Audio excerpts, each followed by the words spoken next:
encontro um ano depois de chacoalharem o planeta com revelações que expuseram os maiores segredos do sistema de espionagem dos americanos e seus aliados. Desta vez num quarto de hotel em Moscou, a milhares de quilômetros de Hong Kong, onde o ex-agente da NSA, a Agência de Segurança Nacional dos Estados Unidos, Edward Snowden, entregou ainda não se sabe quantos documentos ultra-secretos para o jornalista Glenn Greenwald, americano radicado no Brasil, e para a documentarista, também americana, Laura Poitras. You know, it was so good to see them again. They've walked through hell and back to report this story, and you know, they've really been put under a microscope, put under scrutiny by all the most powerful governments in the world. And I think they stayed on the right side of the line. They worked to minimize harm, and they worked to maximize public gains again and again and again. And you can tell when I give them a hug, I see that they understand that, you know, they have gone through probably one of the hardest years of their lives. And they've come out on the other side with their heads held high. Os documentos, publicados principalmente pelo jornal inglês The Guardian, pela TV Globo e pelo americano Washington Post, revelaram que os americanos monitoram bilhões de pessoas no planeta, registrando a chamada metadata. Quem falou com quem, quando, por quanto tempo. Também registra todo o conteúdo de comunicações por e-mail, telefone ou redes sociais de vários países. Espionam empresas, a chinesa Huawei, de tecnologia de comunicação, a Gazprom, estatal russa de gás e petróleo, e a brasileira Petrobras. Até o Ministério das Minas e Energia do Brasil foi hackeado com a ajuda da espionagem do Canadá. Chefes de Estado têm suas conversas telefônicas e até mensagens de texto interceptadas. A presidente Dilma Rousseff foi um dos alvos. A chanceler alemã Angela Merkel também descobriu que suas ligações eram ouvidas e reagiu forte. O assunto foi parar na ONU. Embaraçou autoridades americanas, pegas no flagra, espionando aliados. E Snowden, que de Hong Kong tentava fugir para a América do Sul, foi parado no meio do caminho. O governo americano revogou seu passaporte. Snowden ficou quase 3 meses no limbo, na área de trânsito do Aeroporto Internacional de Moscou, sem poder entrar no país nem sair. Em agosto do ano passado, conseguiu asilo na Rússia. Edward Snowden se apresentou como responsável pelo vazamento logo que os primeiros documentos foram publicados. Segundo ele, para evitar que inocentes fossem perseguidos. Mas desde então, se afastou dos holofotes. Na semana passada, após indicar em que hotel deveríamos nos hospedar em Moscou, ele apareceu à nossa porta, pronto para falar. You didn't do any interviews for a year, with a few exceptions of the Washington Post, one email interview with us. Why? Why did you decide now to come forward and give this interview? So for me, when the story broke, I didn't want to be a distraction. I didn't want people to look at me, to think about me, instead of thinking about the issues. The problem was the media in a number of countries was just, they're so fascinated with the people involved that they won't leave it alone no matter what. So people still talked about me, and I stayed away to try to discourage it, but it didn't work. However, what's amazing is that in the course of the last year, despite the distraction that the media, you know, used pursuing me, is that the debate continued to grow. And because of that, I'm confident that today, now, nearly a year on from the initial revelations, I can talk about things, I can talk about how I feel, and it's not going to take away from the debate. It's no longer a distraction. I can't take anything away from that. So I feel it's safe for me to discuss my feelings. Vamos começar pelo começo, quando o garoto de Maryland abandonou a escola sem terminar o ensino médio. What are your influences? I've had so many influences in my life that I don't like to pick out one. If I were to pick any single influence, without going into books specifically, without going into academic influences, I would say it's the internet. You know, I am a child of the internet. How about people, family, friends that influenced you? Like I think everybody, Anyone who has the benefit of close family ties can't help but be influenced by them. I don't like to talk about my family because it's very private. They didn't ask to be a part of this, and I don't want to drag them into my politics and my story. But you know, I've been inspired by the integrity of the people around me throughout my life. People who have been faced with really hard choices that were really uncomfortable, but somehow they found the strength to do what was right. How did you learn about computers? It was very natural. It was organic. I was kind of self-taught. I was fascinated with technology. When my father brought a computer home for the first time, or brought me into his office, and I used a computer there, I wanted to understand it. And then eventually I became that child who was always taking apart things, disassembling the toaster, and then not knowing how to put it back together. But then I had the benefit of a family that was smart enough to make the decision that if I'm going to take something apart, it should be something that I like, that I need to use, not the toaster oven. So when I take apart my video game, or whatever children are interested in, I can't use it until I figure out how to put it back together. And that was very helpful to me because it helped me begin to learn to understand things in a systematic way. After 9/11, you decided to join the armed forces and go to Iraq. What happened?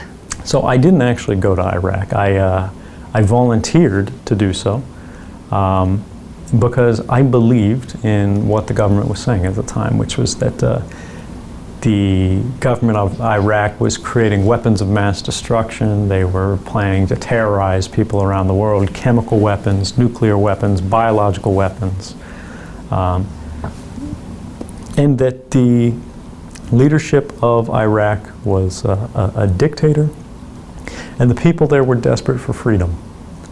And I thought it was selfless, it was a noble thing to try to help free these oppressed people and to do some good for the world.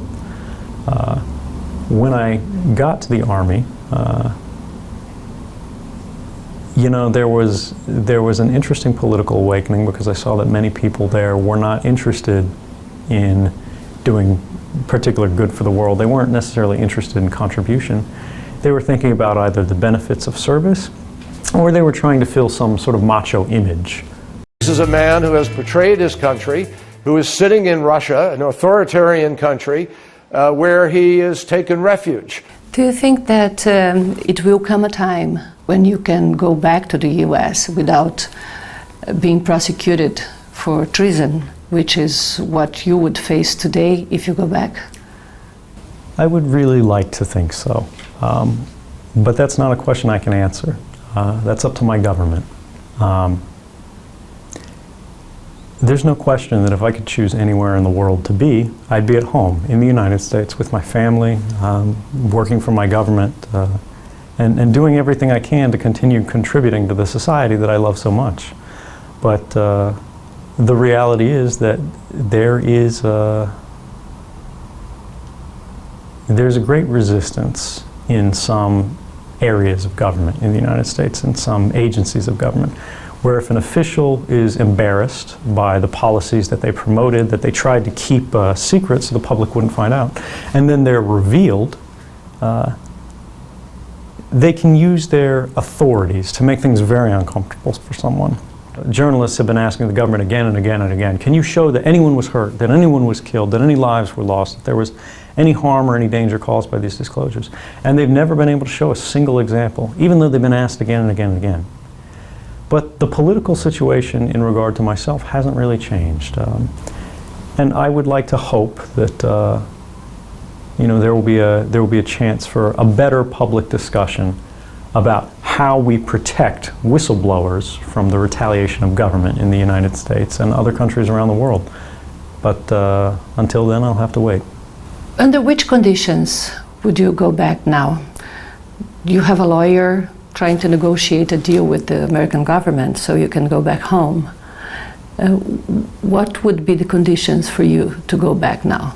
My legal team has a representative for the government to contact us to be able to have discussions. If the government believes we can help them protect some material, if they they think we can contribute in some way, or if they are interested in coming to some kind of resolution that serves the national interest and is fair to all parties, which I think is clear. I don't think the United States government gains anything from trapping me in Russia, and I certainly don't prefer to be trapped in a foreign country.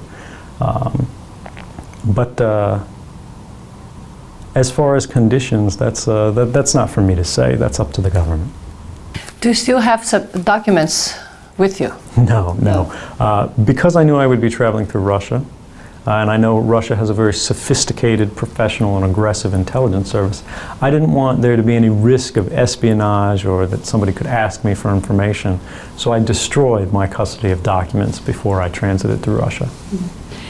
Some people in the US, and it was published by major newspapers, speculated that the Chinese had your laptop drained before you left China. Right. This was a famous accusation made by members of Congress who had been embarrassed by these because they were responsible for the policies that have been revealed, and they needed some kind of attack, some response. So they said that I didn't know what I was doing. I was some guy who had all these laptops full of information just spilling out of these computers, and I walked through China and they drained them. They put a buck under it and they stole these secrets. But it's really crazy because I was a cybersecurity expert.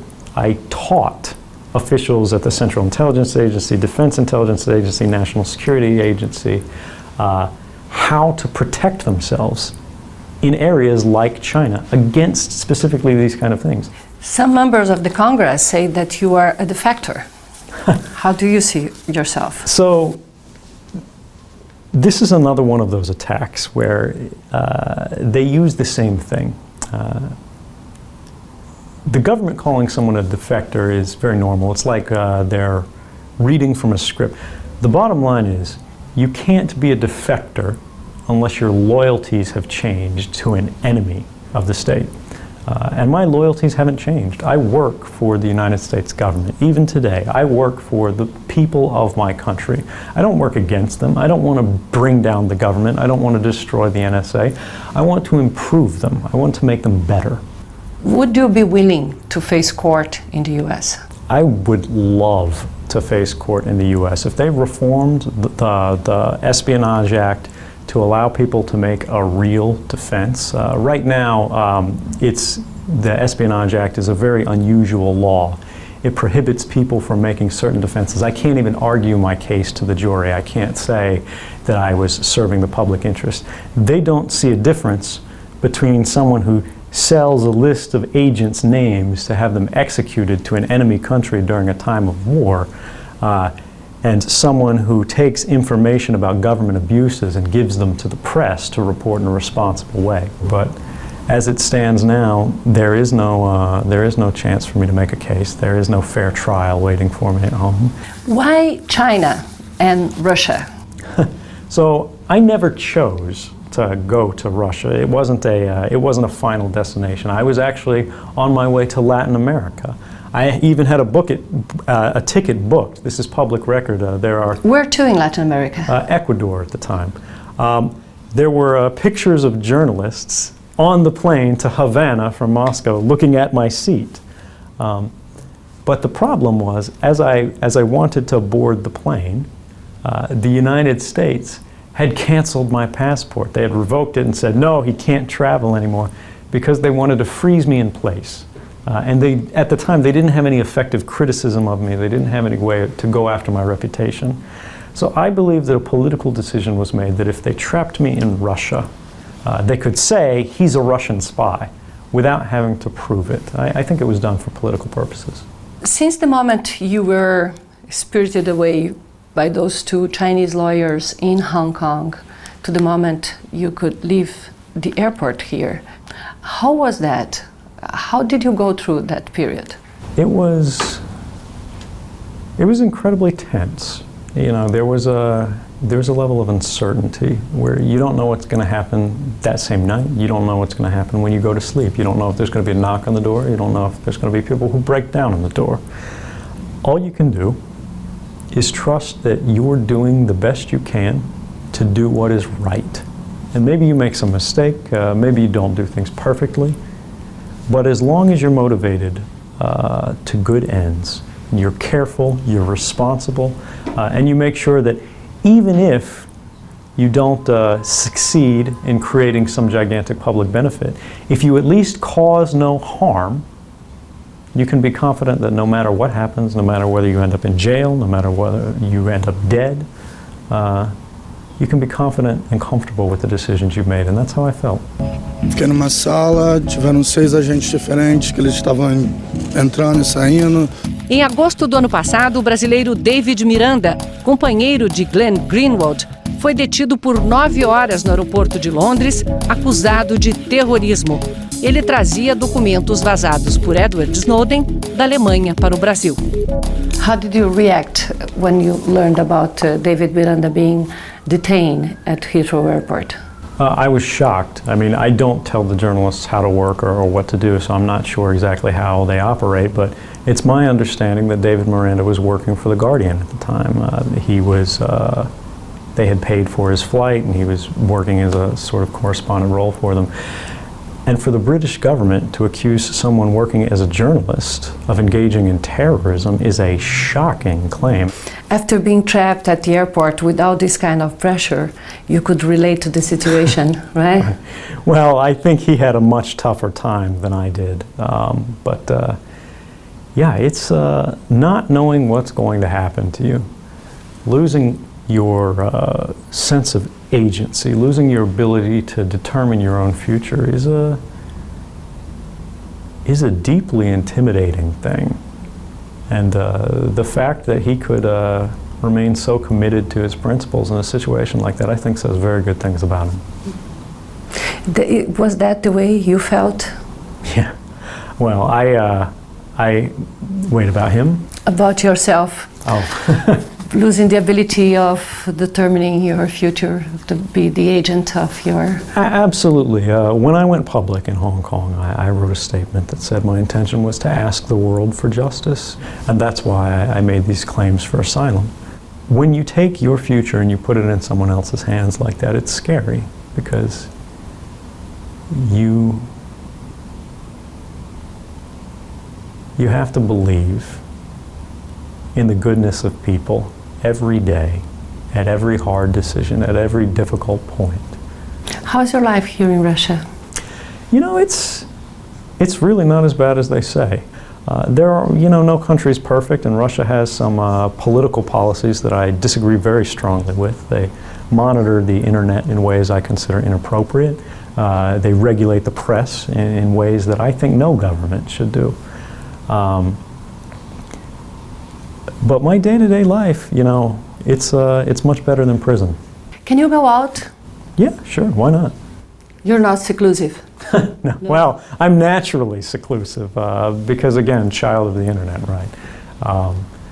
Some people... So your life is online? Right. Some people, they want to go see landmarks, they want to visit tourist locations. I would rather read, I would rather write, I would rather communicate, discuss issues with my friends, with the people I trust, and try to build things, to try to engineer things, to try to create solutions and sort of improve the world around me in the best way that I can. Do you have any kind of security? Do the Russians watch you, or? Well, the Russian services, again, I'm sure they're involved in some kind of surveillance, but I don't see it. For me... It's not ostensive? No.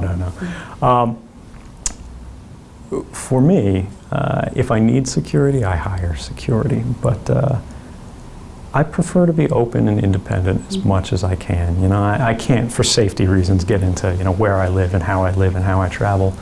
But I would say I live a surprisingly open life. People don't recognize you on the streets? They recognize me when I go to computer stores. But when I'm in the grocery store, when I'm looking at magazines, things like that, nobody really recognizes me. You blend in. Yeah. you know. Do you wear any disguise, or you just go out It's with probably the better. Edward Snowden face? Probably better if I don't answer that one. What do you miss most? My family, of course. Ainda este ano, Laura Poitras lança um documentário sobre a saga de Snowden. E Glenn Greenwald acaba de publicar simultaneamente em 25 países o livro Sem Lugar para se Esconder, no qual conta os bastidores das reportagens que ganharam os maiores prêmios de jornalismo este ano. Most journalists, they have to fight for months in order to have a source that will open up, that will give documents, a good story. And in this case, you had to insist for months for Glenn Greenwald to install a encryption program so he could have the documents. And you almost lost the opportunity of doing the breaking news of a lifetime. Yeah, you know, I think the reason why I like to tell this story, even though, you know, some people say, oh, it seems embarrassing for you to tell, is because it makes some important points. What the reality of what happened is, you know, he didn't contact me and say, hi, I'm Edward Snowden, I work at the NSA, I have, you know, many thousands of top secret documents I would like to give you, and then I just ignored him. What actually happened was that he was very afraid, in retrospect, for reasons that we now all understand were very valid, that if he were to speak to a journalist without it being very protected through encryption, there was a very good chance that the United States government would know that he was going to do what he did. And so he was very worried and basically unable to tell me anything about what it was that he wanted or what it was that he intended to do. All he was really saying was very vaguely, I have some things I want to talk to you about. And until he told me things that about him and what he had, I wasn't really making him a priority. And until I made him a priority, he couldn't really talk to me about what he is. So it really underscores that this surveillance that he has helped bring to light is not just a threat to privacy, and it's not just a threat to democracy, that it all takes place in secret, it's also a threat to journalism. So it worked out in the end. He was very persistent. He went to Laura Poitras, of course, who did have encryption, and then she involved me. But that difficulty, the reason I tell that story is to encourage journalists and everybody to use encryption, but also to show how dangerous of a world it is when the government can know everybody who's talking to everybody else. If I could follow up on that, I would say one of the most important things for me about that situation is that it's a case study of how encryption is so important but also so difficult to use. Nobody's communications are going to be secure, whether they live in Brazil, whether they live in the United States or anywhere else, unless we all have access to these tools and they're invisible to us. Without you having to install programs, without you having to learn all these things, but it happens by default, without anybody making special steps, because people naturally, we can't be bothered. Were you frustrated when he didn't install the encryption program? I think it's fair to say yes. I mean, I tried several times, several ways. But I also expected that was a possibility. I mean, it's a big ask, and it's reasonable. Everybody expects journalists to, you know, have priorities. They're busy people. They've got stories they're working on. And if you're just some guy saying, "Hey, I've got something you need to know, but I need you to do this really complex, difficult thing," it's understandable. Documentos vazados por Snowden e mostrados pela TV Globo tiveram grande impacto no Brasil. Were you able to follow those stories from here? I was, and I was fascinated by them and the reaction to them. It's amazing that in every country in the world, people highly value privacy. Nobody wants to be spied on. We feel the sense of violation. And when we think about it objectively, we go, what were you hoping to find? You know, there's really no explanation, no justification for the U.S. to be spying on Brazilian oil companies. Why does, you know, the American president want to read Dilma Rousseff's emails? You know, it's, what's the benefit? What's the gain? Now, there has been some argument from the president of the United States saying that he was unaware of these programs, and to some extent that may be true. He has also agreed with me that these programs are not helpful, that they don't have any value, that they haven't saved any lives, they haven't promoted the interests of the United States, and for that reason he ended them. He said, no, why are we spying on these people? Just stop, it's not helpful. Were you able to watch President Dilma's speech at the UN? I was inspired by that speech. It was incredible because the Brazilian president was the first president, I think, that took a very strong leadership role on saying, we have a right to be left alone, we have a right to speak, we have a right to communicate, we have a right to associate freely without being monitored, without being watched. And these are not civic rights, these are not national rights, these are human rights. The progress that we've seen in Brazil with the passage of bills like Marco Civil are extraordinary, but they're only the beginning. They don't go far enough. We can't just give speeches, we can't just pass national laws, we can't just make small changes.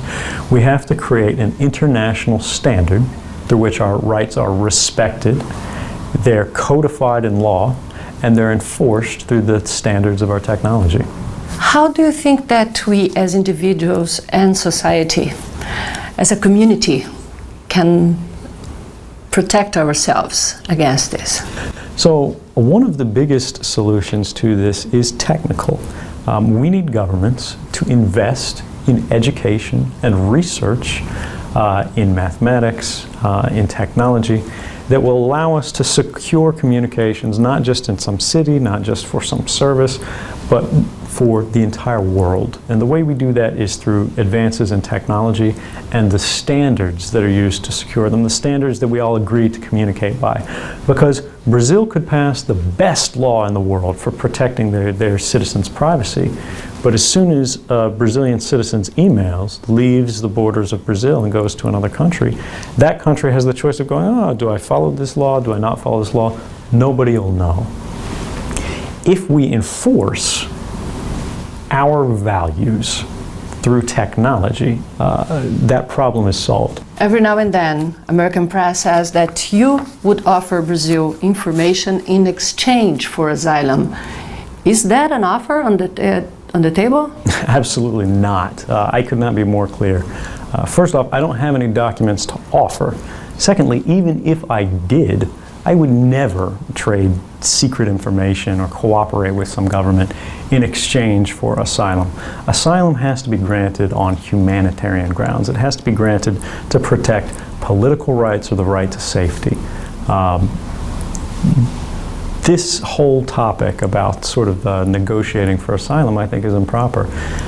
If Brazil wants to offer asylum, if they want to stand for human rights, if they want to protect the rights of whistleblowers, I think that's a good thing, and I would certainly encourage and support it, whether it's in my case or in the case of anyone. But I would never engage in any kind of sort of deal or quid pro quo exchange. It's been a year since the first revelation, and very soon it's going to be a year since your asylum here was granted. What's next when it expires? My asylum does end, I believe, the very beginning of August, and I still do need to receive permanent asylum. And if Brazil, and the petition and the efforts there, Brazil is a country that I would love to go in. I would love to live in Brazil. And you know, if 1.2 million Brazilians would like to invite me, I would definitely welcome their invitation and be happy to accept it. And in fact, I already sent a petition to the Brazilian government requesting asylum. So if they chose to offer it, I would definitely accept. So you did send the request? Absolutely, yeah. Back when I was in the airport, I sent requests to countries around the world. Brazil was one of them. It was a formal request. But the Brazilian diplomacy said they never got the request. That's news to me. It could be, maybe there's some procedure they say wasn't followed. Many countries have said that you have to be in their national territory to apply for asylum. Maybe they've done that. Maybe that's something for people to follow up on. You know, tens of thousands of NSA's employees, people working for national security for the spy agencies in the US. Do you feel like you're a divergent? No, actually, I think the people who work for the NSA, the people who work for all of these different organizations, they're good people trying to do good things in a hard time with a lot of morally gray choices. The problem is not the people at the working level. The problem are not the rank and file employees. The problem are the senior officials who are setting policies, and they're making bad decisions, they're making bad policies, and they're creating unlawful programs that they know can't be defended. So they use secrecy to protect themselves from embarrassment and accountability rather than to protect the nation from any kind of real threat. And that's a critical problem that we need to reform. But I know for a fact there are other employees around the intelligence community in the United States who were deeply concerned and unsettled and troubled by the same programs I was, because anybody who looks at these programs, regardless of whether you work for the NSA or whether you work for NBC, can see that these go too far. There's a line between what is necessary and appropriate and what we're doing simply because we can. And the President himself has said the time in which we do things because we can is over. Just because we can do something doesn't mean we should, and I agree with that. Do you think that the way the NSA operates is really helpful to fight terrorism? It's not. And efficient? It's definitely not efficient, and it's definitely not effective, and you don't have to trust me to say that. The first court in the United States to ever review this program in the open found that these programs had never stopped a single attack or saved a single life in the United States from any kind of imminent terrorist attack. They also said it was Orwellian in its scope and violated the rights of everyone in the country. The President commissioned 2 independent White House investigations with full access to classified information to look at everything the NSA had done with these programs and to see was there any unique value that justified continuing these programs, and they said there was not, and the program should be ended. One of those investigations said the program had no basis in law at all and never should have been begun. And the Congress in the United States, both houses are now saying these programs need to be reformed, they need to be ended, and protections need to be instituted to make sure something like this never happens again. I think that's an incredible statement, an incredible rejection of the fact that these programs are necessary and appropriate for defending terrorism, because if they were, would all 3 branches of the American government be saying we need to end them? Are you happy? I am.